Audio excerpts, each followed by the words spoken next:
युधिष्ठिर ने बताया कैसा होगा कलयुग।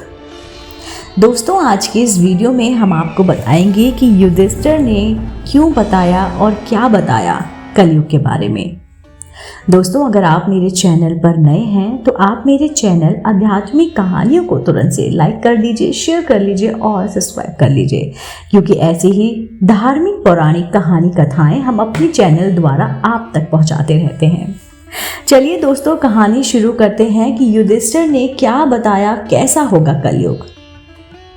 यूं तो आपने कलयुग के बारे में बहुत ही पढ़ा होगा या सुना होगा कि कलयुग ऐसा होगा, कलयुग वैसा होगा, लेकिन आज मैं कलयुग से संबंधित ऐसी बातें बताने जा रही हूं जिसे आपने शायद ही सुना होगा। तो आइए जानते हैं कलयुग की इस नई कथा के बारे में। नमस्कार पाठकों, आप सभी का आध्यात्मिक कहानी पर स्वागत है। कहानी शुरू करते हैं हस्तिनापुर के राजसभा में दुर्योधन से युद्ध में हारने के कारण पांडवों को 12 वर्ष का वनवास और 1 वर्ष का अज्ञातवास मिला था।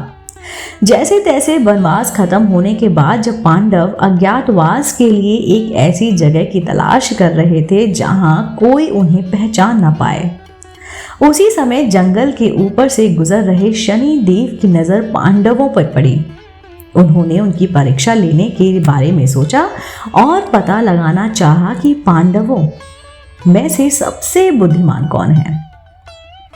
यह जानने के लिए शनि देव ने एक माया महल का निर्माण किया और इस महल के हर कोने में कुछ योजन की दूरी रखी। तभी अचानक भीम की नजर उस महल पर पड़ी और उनका मन उस महल में जाने को आतुर हो गया।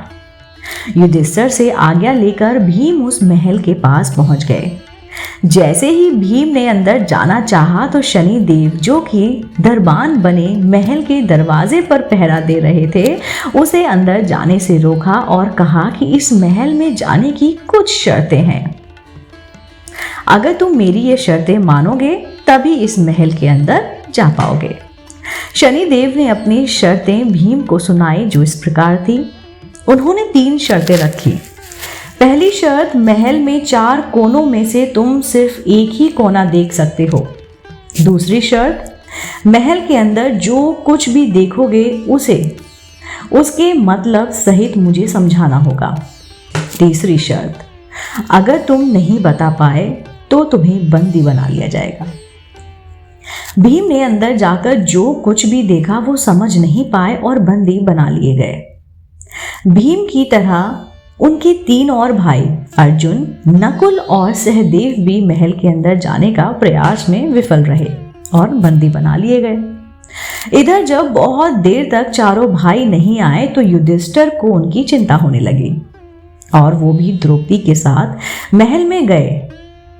दरबान से अपने भाइयों के बारे में पूछा तो दरबान ने उन्हें बताया कि महल में जाने की कुछ शर्तें थी जिन्हें आपके भाई पूरा नहीं कर पाए, इसलिए वे बंदी बना लिए गए हैं।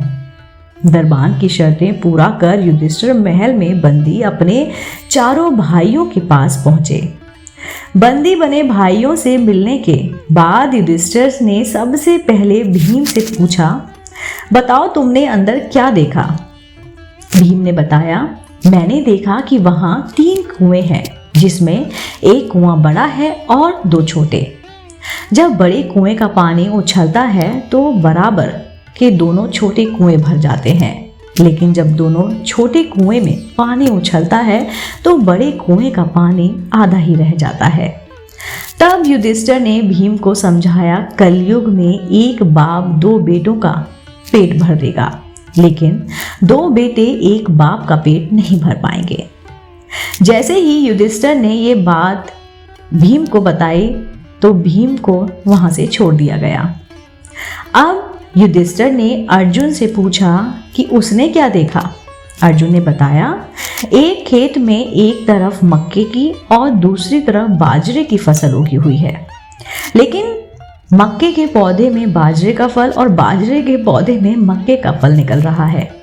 तब युधिष्ठिर ने कहा, यह भी कलयुग में होने वाला है। इसका अर्थ है वंश परिवर्तन अर्थात ब्राह्मण के घर शूद्र की लड़की और शूद्र के घर ब्राह्मण की लड़की ब्याई जाएगी। युधिष्ठिर ने अर्जुन के सवाल का जवाब सुन उसे भी बंदी गृह से मुक्त कर दिया गया। अब युधिष्ठिर ने नकुल से पूछा, तुमने क्या देखा? नकुल देखता है कि बहुत सारी सफेद गायें अपनी बच्चियों के साथ वहां घूम रही हैं। लेकिन जब गायों को भूख लगती है तो वह अपनी बच्चियों को दूध पी रही थी, और जो कि बहुत ही अजीब था। युधिष्ठिर ने कहा कि इसका अर्थ था कि कलयुग में माताएं बेटी के घर रह उन्हीं का अन्न खाएंगी, क्योंकि बेटे माँ बाप की सेवा नहीं करेंगे। इसके बाद नकुल भी छूट गया। अंत में युधिष्ठिर ने सहदेव से पूछा कि आखिर उसने क्या देखा। सहदेव ने देखा कि एक सोने की बड़ी शिला चांदी के एक सिक्के से टिकी हुई है, जो कि डगमग हिल भी रही थी, लेकिन फिर भी गिर नहीं रही थी। युधिष्ठिर ने सहदेव को बताया कि कलयुग में पाप धर्म को दबाता रहेगा, लेकिन फिर भी धर्म खत्म नहीं होगा। यह सुन सहदेव को भी मुक्त कर दिया गया।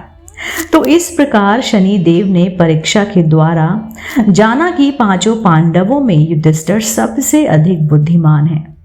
उन्होंने जो भी उत्तर दिए कलयुग में आज वो सब घटित हो रहा है। आज की इस वीडियो में इतना ही। आपको हमारी ये वीडियो अगर अच्छी लगी हो तो इसे लाइक करिए, साथ ही साथ अपने दोस्तों के साथ भी इसको शेयर कीजिए। दोस्तों, मैं फिर से उपस्थित होंगी इसी चैनल पर नई रोचक जानकारी और कहानी के साथ। आप देख रहे थे आपका अपना पसंदीदा YouTube चैनल आध्यात्मिक कहानियाँ।